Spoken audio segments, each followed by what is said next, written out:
Everybody, it's Mr.T back here from Dominican Republic, this time with a good friend and a new expat in the area, Justin. Thanks for being on camera. Thanks for having me. Now Justin, he's moved down here, not just because of sunshine, sand, surf and all those good things, but because he got very frustrated back in US, yes. Boston, where you're from. So, like most people. Yeah. So what are those frustrations that drove you to say enough is enough and let's get out of the matrix? Just too much government back in the States. You're not free to really, do anything. You feel like you're a slave in your own country. The other thing too, you can't even own property. You don't own the land once you purchase it. So yeah. So over here you can. Yeah, own the land. Exactly. Here they go by common law, so when you purchase land, you actually own it. Back in the States, they go by maritime law, which you can look up both, things. But what happens back in the States is when you purchase property, after 72 hours, your local municipality comes in and stamps the deed, so you never own the land, It's called a deed of trust, which no lawyer will give you to sign because, they work for your local municipality, which is a corporation in itself. I just heard about a guy in a video from the US. They are wanting to take his house off him because he had been away and hadn't mowed the grass for a little while. So his freedom certainly stops where their nose begins. Oh yeah, and again, it's because he's renting the land from a local municipality. If you pull up a deed of your house, it'll actually say tenant of, and then it will have the address. So you are a tenant of that land. Because again, your local municipality owns it.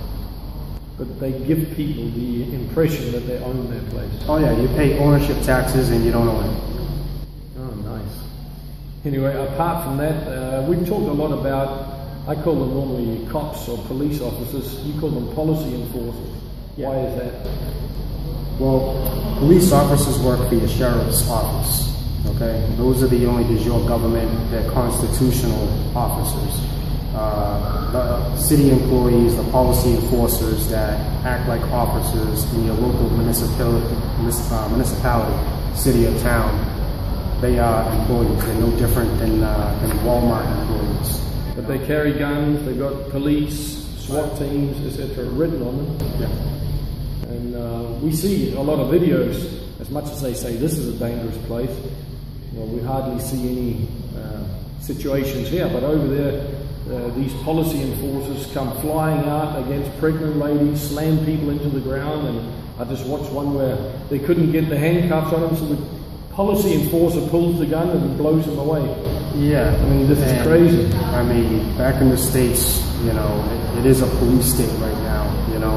They have policy enforcers. They are fully militarized.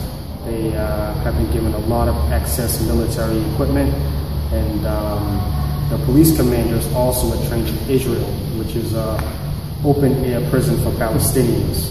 So they police, you guys back in the States, like you guys are terrorists, and that's how Israel treats Palestinians. So that's where they get their training from. And they don't want intelligent policy enforcers. They want people that are going to act and not think. So this is the main reason why we're seeing this, and it's just, to me anyway, going to get worse. And how do you find it down here? I know police can be brutal towards young Dominicans and especially Haitians, but what are they like towards us foreigners?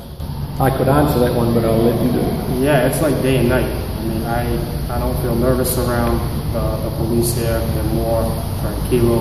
It's much more relaxed, They don't have like a certain hidden agenda that's tied to high-level, politicians. At least not the way it is back in the States. But it still must be instructions, because Like if you go to Cuba, I hear they treat the people really harshly, but the tourists are treated like kings and queens. So those instructions, how do you treat certain, it's classification. We are a certain class called foreigners, so they've been given instructions, don't mess with the foreigners, treat them nice and all the rest of it, but sometimes the locals, or even the neighbor country like Haiti, I mean, I just got a video of a whole lot of Haitians by a river that was just mowed down, but this was near the border because the police was chasing them. But us foreigners, we're treated fairly. So they'll hustle us for a few hundred pesos, but it's not like they get ruthless and slam us in the ground and arrest us. You can't even compare it to back in the States. There, I mean, they're treated like gold, you know. A lot more respect for tourists here. And it has to do with, you know, obviously the tourism economy that, you know, foreigners bring in a lot of money here, so maybe that has something to do with it. But even when they're policing Dominicans, there's just a huge difference, you know. You can tell that in most situations they're trying to de-escalate the situation. Back in the States, their job is to escalate it.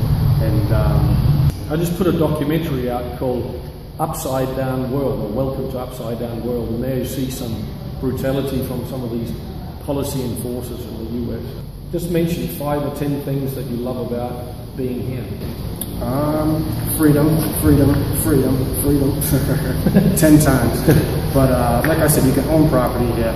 You don't have to worry about, God forbid, something happens to you, if your local municipality is going to come in and take the land. There's a lot of old money here because land gets handed down because nobody's paying taxes on the land, you know, in most cases. And you can also choose whether you want to have it under corporation or company, or whether you want to have it in your personal name. Yeah, you can do that back in the States too, but again, here, you sign the land deed, so you own it. Nobody's going to come in and say you haven't cut the lawn, so we're going to foreclose on your house and take it, you know. So, that's called theft. Exactly. The culture, I love the culture, I love the people, the music, the food.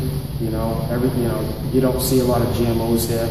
You know, a lot of great fruit hanging from the trees. I mean, you really you can't compare the, you know, here in the States. Yeah, one of the things I also just wanted to mention was, down here you meet a lot of like-minded people. And apart from the freedoms, which I love as well, just the fact that you can meet somebody who understands that living in a cage, living in pressure and having governments invade your life and control your life, and they're able to sue you, seize this, fine you, incarcerate you. I mean, that's a very dangerous territory to live on, and it's getting denser and denser and denser. So down here, the people who have chosen, like yourself, to rip the chains free of all that crap and settle down here, they're pretty much under the same kind of philosophy and concept mentally as you are, and then you make a lot of friends. That's another cool thing. Yeah, that's my new amigo. So anyway, anything else you would like to say to the viewers? Yeah, do it. And do it fast. You know, you'll definitely love it. Like I said, you have more freedom, you can own property, and yeah, it's a lot better. It's a lot better. If I can just throw one last thing in, guys and girls. If you're thinking of coming down here and you want to make a living, it's not a good idea to chase pesos or dollars down here. Come with money. What these other territories, highly regulated places, are good for is making money. So set things up. I know you've set up a lot of different business things, so you have an income coming in while you're down here.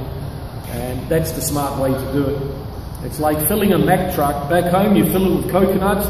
Down here people fill it with peanuts. So the overseas money is the good thing. Just live down here and enjoy that, because the dollar goes a lot further when you've made it overseas. Exactly. Yeah, exactly. Thanks for watching, everyone. Thank you, Justin. That was super duper. Okay, take care, and tick like, subscribe, and all that good stuff, and send the video to a lot of your friends. Cheers. Alright, thanks everyone for watching to this point. I just want to add a bit of activist info that you can pass on here at the end. It's just like with a garden, you got to keep the weeds out. And the same when it comes to global BS or agendas that are being pushed onto this otherwise beautiful part of the world. If you take a look at my playlist, Wake Up and Retaliate, you'll find documentaries in which I show thumbnails on the screen right now. And in these videos, I go into great depth about what global agendas are being pushed on the DR. See you next time. Happy travels.